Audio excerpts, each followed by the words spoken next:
Star Spangled Banner as you have never heard it. So this is one video that I have watched but my friend Archie has not watched, and I was like, you need to watch this because we recently saw some videos of US national anthem and how patriotic you guys are, and I was like, you need to know the real meaning behind it. Yeah, actually, and I have seen them singing their own national anthem and they literally sing it like they own it. And talking about my national anthem, I literally don't even know what does it mean. And I'm really, really very curious about how it is. Yeah, so now let's watch this Video.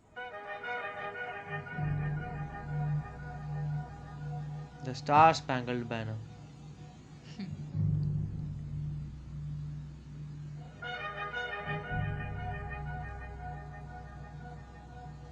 There was a lawyer once. His name was Francis Scott Key. Francis. He penned a song that I'm sure you're aware of. You've seen it. It's in most hymnals throughout our churches. It's called the national anthem. It is our song the as an national American. anthem. We go, however, to a ball game. We stand in our church services and we sing the words of that song, and they float over our minds and our lips, and we don't even realize what we're singing. Most of us have memorized it as a child, but we've never really thought about what it means. Let me tell you a story. Francis Scott Key was a lawyer in Baltimore. The colonies were engaged in vicious conflict with the mother country. So the time he's telling about is the time USA was fighting Britain for their Okay. independence. Like how we were fighting with Britain. Okay, So yeah. that- So he was a lawyer. Yeah, he was a lawyer that has written this national anthem. National anthem. Okay. Because of this conflict and the protractedness of it, they had accumulated prisoners on both sides. The American colonies had prisoners and the British had prisoners. And the American government initiated a move. They went to the British and they said, let us negotiate for the release of these prisoners. Negotiation happened. Hmm. They said, we want to send a man out to discuss this with you. They were holding the American prisoners in boats about 1,000 yards offshore. And they said, we want to send a man by the name of Francis Scott Key. He will come out and negotiate to see if we can make a mutual exchange. Okay. Such a normal On the thing. appointed Yeah. day in a rowboat, he went out to this boat and he negotiated with the British officials. And they reached a conclusion that men could be exchanged on a one-for-one basis. Francis Scott Key, jubilant with the So they fact were that he'd been exchanging successful, men. went down below in the boats, and what he found was a cargo hold full of humanity's men. Human And he cage. said, man, I've got news for you tonight. You're free. Wow. He said, tonight I have negotiated successfully your return to the colonies. He said, you'll be taken out of this boat, out of this filth, out of your chains. As he went back up on board to arrange for their passage to the shore, the admiral came and he said, we have a slight problem. Okay. He said, we will still honor our commitment to release these men, but it'll be merely academic after tonight. It won't matter. And Francis Scott Key said, what do you mean? He said, well, Mr. Key, he said, tonight we have laid an ultimatum upon the colonies. Your people will either capitulate and lay down the colors of that flag that you think so much of, or you see that fort right over there, Fort Henry? He said, we're going to remove it from the face of the earth. So they were going to remove it? So they were like, there is a fort, and and the US people, they have hosted their own flag. Okay. So they were like, you just remove that flag. If you don't do that, we will blast it off. Oh God. Not just remove it. We just will like blast. throw cannons and just kill you all. And that is a very Remove huge it. disrespect for So they were like, even if you take the prisoners now, Hmm. there is no point. We will just kill you if you don't do that. Oh God. What a straight up warning. My God. He said, how are you going to do that? He said, if you will, scan the horizon of the sea. And as he looked, he could see hundreds of little dots. And he said, that's the entire British war fleet. Oh God. The whole He said, army. all They of the were already gunpowder, all of the ready for armament it. is being called upon to demolish that fort. It will be here within striking distance in a matter of about 2.5 hours. He said, the war is over. These men would be free anyway. He said, you can't shell that fort. That was so He bad. said, that's a large fort. He said, it's full of women and children. He says, it's predominantly not a military fort. Yes. He said, don't worry about it. They said, we've left them a way out. And he said, what's that? He said, do you see that flag way up on the rampart? He said, we have told them that if they will lower that flag, the shelling will stop immediately. No way. And we'll know that they've surrendered, and you'll now be under British rule. Wow. Francis Scott Key went down below and told the men what was about to happen. And they said, how many ships? He said, hundreds. Hundreds of ships already. The ships got closer. Francis Scott Key went back up on top and he said, men, I'll shout down to you what's going on as we watch. As twilight began to fall, and as the haze hung So the over, time is coming. So the all ships are coming and they're going to attack. And it is just about that we don't want you to be independent. Just hoist our flag and then we won't kill anybody. Oh God. But if you show your flag, then we'll kill you all. And this was already pre-planned and still they were negotiating. They were just negotiating the prisoners. Hmm. Like, okay, your prisoners can come to this side, my And prisoners can your- go to this side. That's it. But not about the place. They want like we own this place. Oh. the ocean as it does at sunset. The time's Suddenly, coming close. the British war fleet unleashed. He says the sound was deafening. There were so many guns that there were no reliefs. He said it was absolutely impossible to talk or hear. He said suddenly the sky, although dark, was suddenly lit. Whoa. And he says from down below, all he could hear the men, the prisoners, saying was, "Tell us where the flag is." Wow.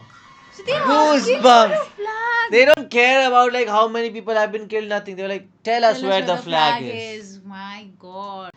This is since Is the then. flag still flying over the rampart? Tell us. Wow. Whoa. Goosebumps. Damn. 1 hour, 2 hours, 3 hours into the shelling. Every time the bomb would explode and it would be close to the flag, they could see the flag in the illuminated red glare of that bomb. And Francis Scott Key would report down to the men below, "It's still up. Oh, wow. It's Still. not down." The admiral came and he said, "Your people are insane." He said, "What's the matter with them?" He said, "Don't they understand this is an impossible situation?" It is. Francis Scott Key said he remembered what George Washington had said. He said the thing that sets the American Christian apart from all other people in the world is he will die on his feet before he'll live on his knees. Oh. Whoa. That's Die on his huge. feet before living on their knees. And this is what, like, of course, as British, I can expect, like, how would they be feeling? Like, I'm killing you all.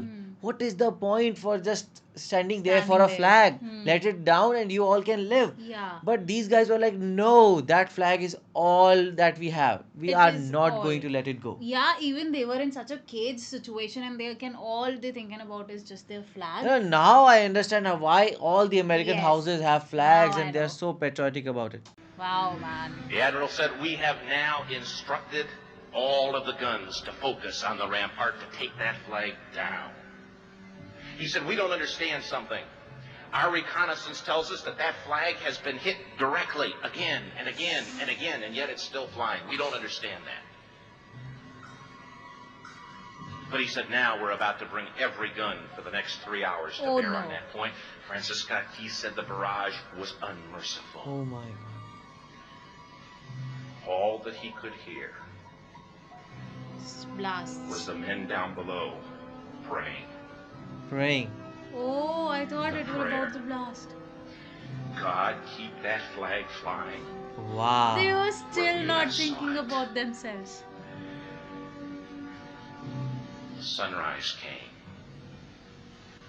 He said there was a heavy mist hanging over the land, but the rampart was tall enough. There stood the flag, completely nondescript, in It's shreds. still standing. It was shredded, The flagpole itself yeah, was at a because crazy there's angle. too much fire. but the pole was like The this. flag was still at the top. It was still at the top. Francis Scott Key went aboard and immediately went into Fort Henry to see what had happened. And what he found had happened was that flagpole and that flag had suffered repetitious direct hits. Oh. And when it had fallen, but men, fathers, who knew what it meant for that flag to be on the ground, although knowing that all of the British guns were trained on it, walked over and held it up Oh humanly my god. until they The flag was going like this, This, yes. and these all guys were there just standing there to Holding hold the the flag flag. because they were like, the flag cannot fall down. It cannot. It is so much important to them, even though Wow. like they were direct hits Hmm. at the flag. These men died holding their their flags. bodies were removed and others took their place. Francis Scott Key said what held that flagpole in place at that unusual angle were patriots' bodies. Yeah.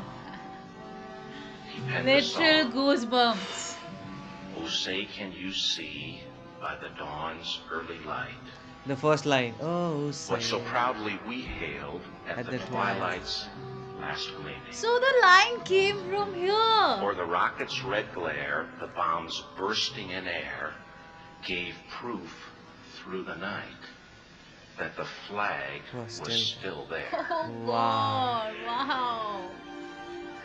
Oh, say, does that star-spangled banner yet fly and wave o'er the land of the free And the home of the and brave. the home of the brave? Wow. The debt was demanded. The price, it was paid. Oh, say, Oh gosh. It came from here. Now I know. by the dawn's How many times you hear this, it just gives you goosebumps. what so proud The respect for this flag is now here. at the twilight's last gleaming. Now I don't just have the words, I have pictures in my mind. Yeah. A whole story is going on. Bright stars through the perilous fight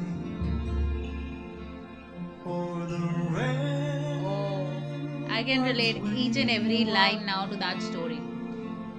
were so Oh, gallantly streaming. is the flag still up?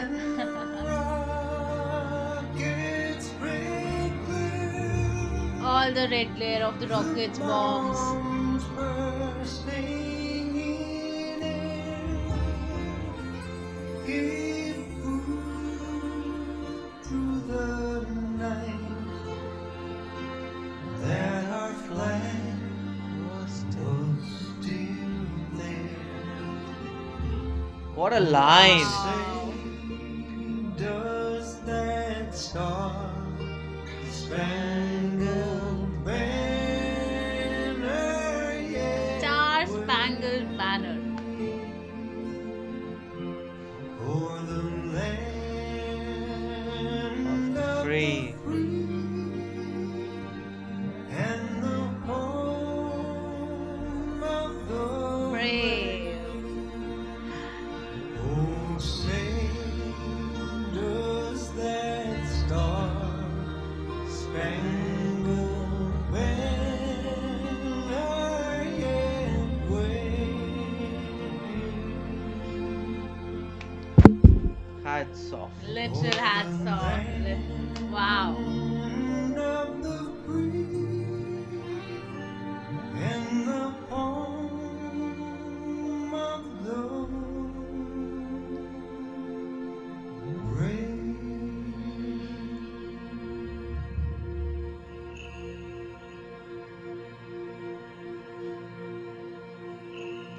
Blessed is the nation whose God is the Lord. Whoa. My heart is full. Like watching during the whole video, I was so awestruck because I never knew the story behind it. The way it was showing everything, and now, like as you said, I can picture everything in my mind, like the story, each and every sacrifices, and even the lines that were based on the real stories. Man, hats off to It it. is my third time watching it, and even now I feel the goosebumps, and I feel like this story tells you that how patriotic these guys are because they made sure that they will not allow British to come. And that line, in the national anthem, that when there was was the bombs going off, Yeah. when there were lights going off, it meant that the banner was still up, because British told them that if you put the banner down, then we will not fire at anything at you. Yes. So it showed that fuck, 1, 2, 3, go. So it was the sign that the banner was still up, and it is so emotional. So what do you guys think about it? Do let us know in the comment section below. So do like, share, and Subscribe. bye. Bye.